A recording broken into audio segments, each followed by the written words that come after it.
Hi guys. Visa सब class 476 जो कि 18 मंथ स्किल माइग्रेंट वीज़ा है, उसके हवाले से प्रोटेक्टेड स्टेम के बारे में काफ़ी क्यूरीज आ रही हैं। रिसेंटली मैं प्रोटेक्टेड स्टेम करवा के आया हूँ अपने पासपोर्ट पे। तो मुझसे काफ़ी फ्रेंड्स पूछ रहे थे कि इसका क्या प्रोसीजर है, so I just decided to put it on the YouTube ताकि हर कोई इससे इंफॉर्मेशन हासिल कर सके और इजी हो जाए सबके लिए अप्लाई करना। एक्चुअली प्रोटेक्टेड स्टैम्प होती क्या है, हमें पहले उसके बारे में थोड़ा बहुत पता होना चाहिए ताकि हम लोग को समझ आ सके कि इसमें हमें क्या फ़ायदा है। एक्चुअली प्रोटेक्टेड स्टैम्प जो है वो पाकिस्तानी गवर्नमेंट की तरफ से हमारे पासपोर्ट पे लगाई जाती है, जिसमें ये बताया जाता है कि हमें ये इजाज़त मिल जाती है कि हम जो है आउट ऑफ कंट्री जॉब कर सकते हैं। पहले 476 के लिए ये प्रोटेक्टेड स्टैम्प ज़रूरी नहीं थी, लेकिन अब इसको कंपलसरी कर दिया गया है। तो अगर ये हम नहीं करवाते हैं और हम अगर एयरपोर्ट पे जाते हैं तो हमें रोक दिया जाएगा एयरपोर्ट पर्सनल्स की तरफ से। तो इसलिए अब ये नेसेसरी है कि हम लोगों को जो है प्रोटेक्टेड स्टैम्प करवानी पड़ेगी। मैंने जैसे कि प्रोटेक्टेड स्टैम्प करवाई है रावलपिंडी से, तो मैं आपको उसी के बारे में सारी इंट्रोडक्शन दूंगा, इंफॉर्मेशन दूंगा। बट फर्स्ट मैं आपको अपना इंट्रोडक्शन दे देता हूँ कॉम्प्रिहेंसिव सा। तो actually my name is Atiq Siddiq and I have done graduation from NED university on the field of civil engineering. मुझे वीज़ा 476 ग्रांट हो चुका है और मेरी एप्लीकेशन डेट जो थी वो 12 अगस्त 2020 थी।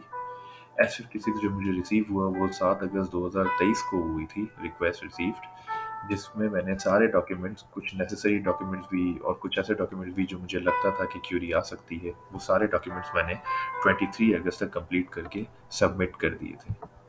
और 11 सितंबर 2023 को मुझे वीज़ा ग्रांट हो गया। मैंने जितनी भी एप्लीकेशन की थी सारी सेल्फ एप्लीकेशन की थी और ख़ुद मैंने अप्लाई किया था। तो इस वजह से काफ़ी चीज़ों का मुझे नॉलेज भी है जो कि मैं आप लोगों से भी टाइमली शेयर करूँगा, और आई होप कि ये सबके लिए जो है हेल्पफुल हो काफ़ी और इससे सबको फ़ायदा हो। अच्छा, अगर हम प्रोटेक्टेड स्टैम्प की बात करते हैं रावलपिंडी में, तो वो कहाँ लोकेट करता है और कौन कौन से सिटीज़ वाले वो रावलपिंडी को अवेल कर सकते हैं यहाँ पे protected stamp. Actually protector stamp जो रावलपिंडी पे लोकेट करता है वो मेन मरी रोड पे करता है, जो कि अगर आप फैज़ाबाद वाली साइड से या सरीना होटल की तरफ से मरी रोड से आ रहे हैं तो आप first flyover after Faizabad cross करेंगे और उसके बाद सेकंड फ्लाईओवर से पहले आपको लेफ्ट साइड पे नादरा का ऑफिस दिखेगा, जहाँ पे आपको ये प्रोटेक्टर ऑफ इमिग्रेंट रावलपिंडी के नाम से सेकंड फ्लोर पे, फर्स्ट फ्लोर पे दिख रहा होगा कि ये एक ऑफिस है।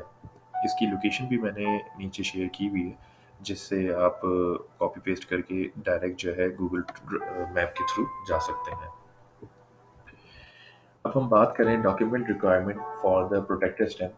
सो डॉक्यूमेंट जो बेसिकली रिक्वायर्ड हैं प्रोटेक्टेड स्टैम्प के लिए, उसमें सबसे पहले तो आपका ओरिजिनल पासपोर्ट आ जाता है।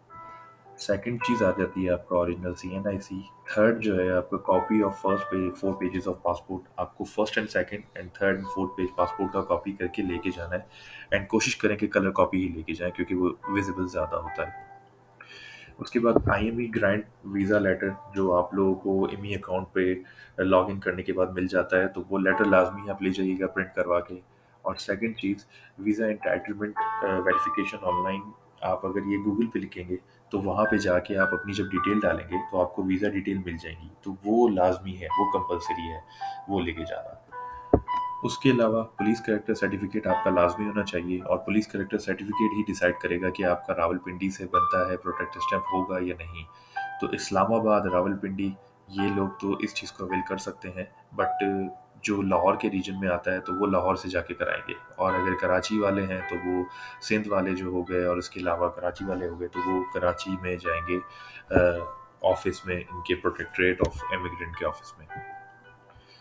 अच्छा, इंश्योरेंस सर्टिफिकेट, अगर आपने इंश्योरेंस करवाई ही हुई है तो आप इंश्योरेंस सर्टिफिकेट ले जाइएगा, वरना आपको एटलीस्ट NIC लेके जाना पड़ेगा कॉपी अपने पेरेंट्स की, या जिसको आप जो है नॉमिनी करना चाहें इंश्योरेंस के लिए। ये जैसे एक फॉर्मेलिटी है इन्होंने रखी है तो फॉलो करनी पड़ेगी।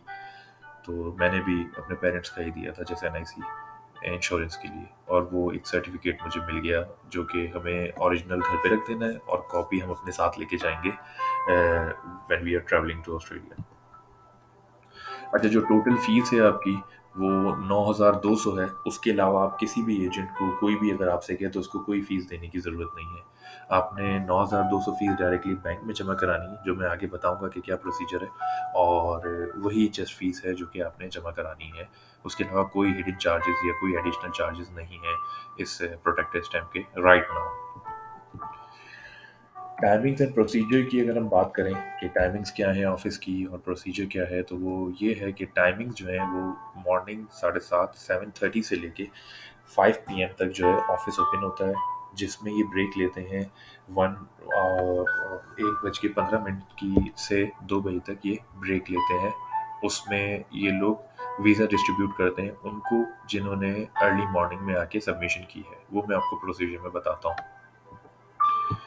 प्रोसीजर कुछ इस तरह है कि सबसे पहले जो है आप वहाँ जाएँगे तो क्यू में खड़े होंगे और उसके बाद जो है आपका नंबर आएगा, आपको बुलाया जाएगा, तो वहाँ पे यही है कि आपने इनिशियल अपने सारे डॉक्यूमेंट्स उनको दिखाने, वो देख लेंगे कि आपके पास वो सारे डॉक्यूमेंट्स हैं जो मैंने प्रीवियस स्लाइड में बताए हैं।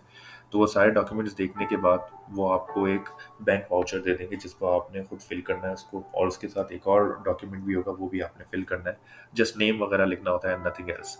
एंड एक जो है लेटर टाइप है जिसमें आप जो है ना ओथ ले रहे हैं कि मैं जो है खुद जा रहा हूँ और कि ये मेरा वीज़ा है और इस बेसिस पे मैं जा रहा हूँ, तो वो सब आपने इसमें अपना फिल करना है खुद। उसके बाद जो आपको बैंक वाउचर देंगे, आप वो फिल करने के बाद उसको डायरेक्टली ले जाएंगे बैंक में। बैंक जो है वहीं पे एक ब्रांच इन्होंने बनाई हुई है। फर्स्ट फ्लोर पे इनका ऑफिस है, तो थर्ड मेज़ानाइन फ्लोर पे इन्होंने जो है बनाई हुई है अपनी ब्रांच। आप वहाँ जाएंगे, वहाँ इतना रश नहीं होता। आप 9,200 फीस देंगे और वहाँ से जो है आप अपना फीस जमा करा के वाउचर लेके आ जाएंगे। सेकंड स्टेप ये होगा कि आपके डॉक्यूमेंट्स, आप फिर वहाँ पे एक पर्सन बैठा हुआ होगा जो सबको जो है ना नंबर इशू कर रहा होगा, तो आप उसको अपने सारे डॉक्यूमेंट्स देंगे। वहीं पे वो आपसे इंश्योरेंस की क्यूरी भी करेगा, जिसकी इंश्योरेंस नहीं होगी तो उसने अपने पेरेंट्स का एनआईसी या जिसको वो नॉमिनी करना चाहता है, ब्रदर को, एल्डर ब्रदर को, एल्डर सिस्टर को, पेरेंट्स को, तो वो उसका एनआईसी की कॉपी उसी को देगा और वो स्टेपल करके चेक करके आपको दे देगा।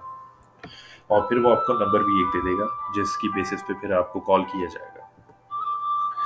अच्छा, नंबर मिलने के बाद जब आपका नंबर आ जाएगा तो आपने जाना है वहाँ पे, आपका बायोमेट्रिक होगा और पासपोर्ट सबमिट कर दिया जाएगा। वो आपसे थोड़ी बहुत डिटेल पूछेंगे, just normal questions, father name and NIC ले लेंगे ओरिजिनल। तो ये 2-3 चीज़ें आपसे पूछने के बाद वो कह देंगे कि काउंटर नंबर 15 पे जाएँ और वहाँ पे जो है आप अपना डॉक्यूमेंट जमा करा दें। तो आपने अपना पासपोर्ट दे देना है उनको और डॉक्यूमेंट दे देना है। अच्छा, डोंट फॉरगेट कि आपका जो है ना, आपसे नंबर स्लिप जो है वो मिसप्लेस नहीं होनी चाहिए, क्योंकि सब कुछ उसी बेसिस पे हो रहा होता है, और नंबर स्लिप अगर मिसप्लेस हो जाए तो पॉसिबिलिटी है वो आपको बोल दें कि दोबारा आप क्यू में खड़े हो, दोबारा नंबर लाएं।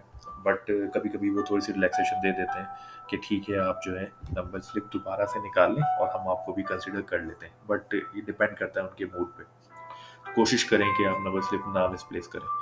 तो आप इनके पास जाएँगे, ये नंबर स्लिप पे आपके टाइम लिख देंगे कि लाइक अगर आपने 8 बजे जमा कराया है मॉर्निंग में या 9 बजे या 10 बजे, तो मे बी ये आपको बोलें कि आप 1 बजे आइएगा और 1 बजे हम डिस्ट्रीब्यूट करेंगे सबके पासपोर्ट। इन्होंने एक स्पेसिफिक टाइम रखा हुआ है जिसमें ये सारे पासपोर्ट्स डिस्ट्रीब्यूट करते हैं।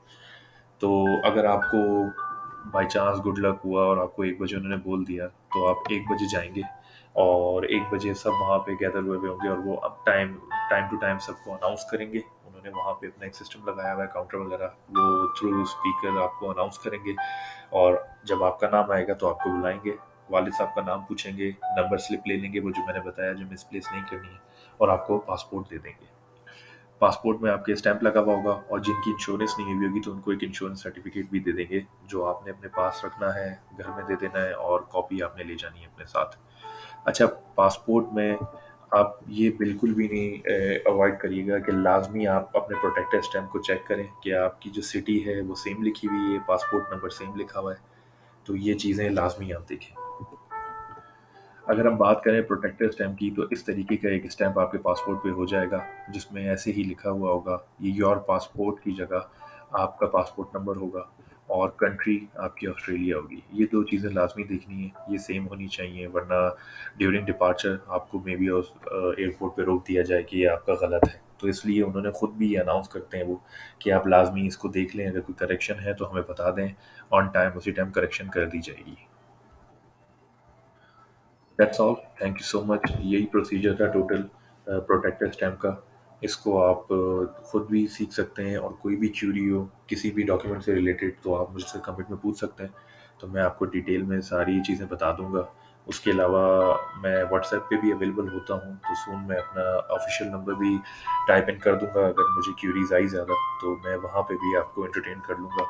और फर्दर भी मैं अपनी वीडियोस डालता रहूँगा 476 से रिलेटेड भी। फिर आगे जो 491 पीआर का है, उस पे भी मैंने सोचा है कि मैं डॉक्यूमेंट्स के साथ जो है फिर गाइडेंस के साथ पूरी प्रॉपर वीडियोस डालूँगा, ताकि आप लोग ज़्यादा से ज़्यादा कंसल्टेंट से बच के डायरेक्टली खुद अप्लाई कर सकें, क्योंकि माशाल्लाह सब ग्रेजुएट इंजीनियर्स हैं जो भी इस वीज़ा के लिए अप्लाई करते हैं। तो it's not that difficult for anyone to apply for this visa. अगर आपको मेरी वीडियो से कोई भी इन्फॉर्मेशन मिली है और आप चाहते हैं कि ऐसी और भी वीडियोज़ आएँ, तो काइंडली मेरे पेज को ज़रूर लाइक, सब्सक्राइब करें और अपने फ्रेंड्स से भी शेयर करें, ताकि उनके लिए भी ईज़ी हो जाए और कोई एडिशनल डॉक्यूमेंट्स वो ना बनाएँ और ईज़िली जो है अपने कामों को कंप्लीट कर सकें। Thank you so much again.